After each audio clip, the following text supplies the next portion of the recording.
My name is Charlene Boyd, and today is February the 24th. Hi, my name's Deanne Yellam. We're at Providence Mount St. Vincent, and I'm happy to be here. How'd you learn about the mount? I've always known about Providence Mount St. Vincent because I grew up and was raised through the Catholic community.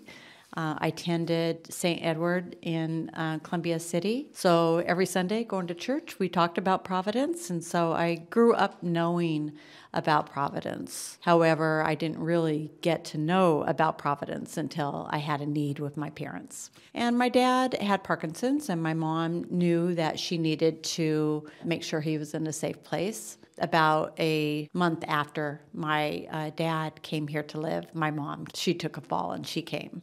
So most of the time they were here together. From that journey, your parents being here, talk about what you've been doing. Anytime when your parents go from their family home into a new home, it's amazingly stressful for the family because they have to get used to not only, the loss of their family home, but also the memories that go with that. Out of the 7 siblings that my parents, our children my parents had, my 6 other siblings, I was the one who didn't have children, so I was the one that took on that role in making sure that my parents went to the right place. I remember thinking I wanted something that was really, really cheerful, and when I came into Providence, it had a much different feel. When I walked in the door, it wasn't that smiley face type of community. It was really a peaceful, loving type of community. So when I looked to where to place my parents, I was looking for one thing and I got something different. I gave my parents the choice, and it was really eye-opening because there was no choice for them. It was, we are going to Providence Mount St. Vincent. I just didn't have that same faith that they had at that time. I didn't know how important that was. But as soon as they walked in, it was really about the people, the kindness, the chapel, which was probably the biggest thing. To them. To them, in selecting the mount. For my dad always basically relented to my mom's decisions because she knew best, and frankly, she did.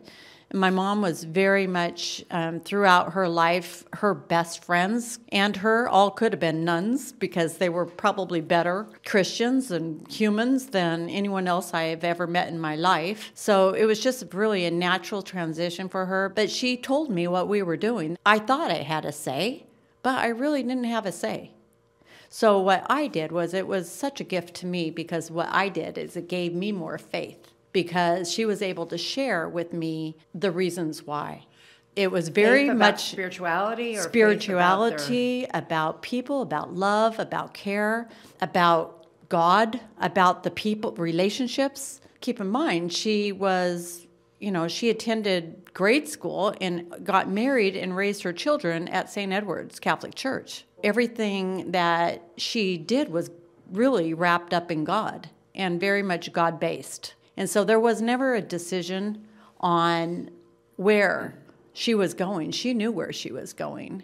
And it was like a gift to me. When she came here, I became a better person. How does that make you be a better person? Well, I think I was probably a little bit more self-absorbed before 2005. We don't always have complete control of the outcome of our life. I mean, for my parents at an early age, really, they were in their 70s and they were already bedridden. That didn't seem fair to me. When they came to the mount and I wasn't able to lift and care, and I had to, work another job for mine, I had to really give up control. And I have to tell you, I gave up to God and the mount. And it was the best thing I ever did. It made me a better person. You talked about that sense of community. You also talked about the caregivers and how important that relationship was. I think it was important to both of us. The reason I say that is it's been 11 years since my mom's passed. My mom lived 3 years at the mount past my dad. They were together collectively here for 8 years. So what's one of your favorite memories, too? I grew up in St. Edward's, as I had spoken. My very best girlfriend, her name was Teresa Lane, and her mom and dad were Bob and Rose.